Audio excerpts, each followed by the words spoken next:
So interview preparation பொறுத்த வரையும் நான் அப்போலோ ஸ்டடி சென்டரில் பண்ணியிருக்கேன். நான் நிறைய பேருக்கு தேங்க்ஸ் சொல்லணும். I don't want name then ஒருத்தர்னு என்னால் சொல்ல முடியாது. எனக்கு ட்ரைனிங் கொடுத்த எல்லாருக்குமே வந்து நான் மனதார நன்றி சொல்கிறேன். முதல்ல அப்ரோச் பண்ண டெக்னிக் நான் ஆல்ரெடி முன்னாடியே சொன்ன மாதிரி you have to defeat your ego. எனக்கு தெரியல, என்னம்மா நீ இந்த பேக்ரவுண்டில் வந்துருக்கு இது கூட தெரியாதுன்னா, சார் நிஜமாக தெரியல, நான் டச்சில் இல்லை, அதனால் எனக்கு தெரியலன்றதை அட்மிட் பண்ணணும். And second thing is be your self. So அங்கே போனீங்கன்னா நீங்கள் இதுதான் அப்படின்றது உங்களுக்கு புரிஞ்சிருக்குன்றது தான் இன்டர்வியூ.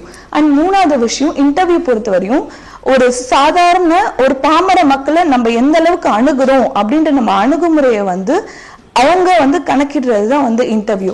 ஸோ இன்டர்வியூ பொறுத்தவரை என்னன்னா, அந்த 30 years ஆஃப் எக்ஸ்பீரியன்ஸ் இருக்க ஹையர் அஃபிஷியலையே வந்து நம்ம எப்படி மெயின்டைன் பண்றோம் அப்படின்னா, அது எந்த அளவுக்கு ஃபேஸ் பண்றோம் அப்படின்றோம்னா அதுதான் நம்ம பாமர மக்கள்கிட்ட ஃபேஸ் பண்ணுவோம். So you have to be humble and to the ground. இப்படி இருந்தீங்கன்னா தான் வந்து you will clear the examination. அதாவது இன்டர்வியூவோட அப்ரோச் வந்து இதுதான். இன்டர்வியூ என்னதான் வந்து 75 marks 65 and off அப்படின்னு இருந்தாலும் it plays a huge role.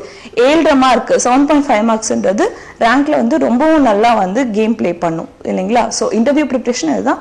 B yourself, defeat your ego, that's it.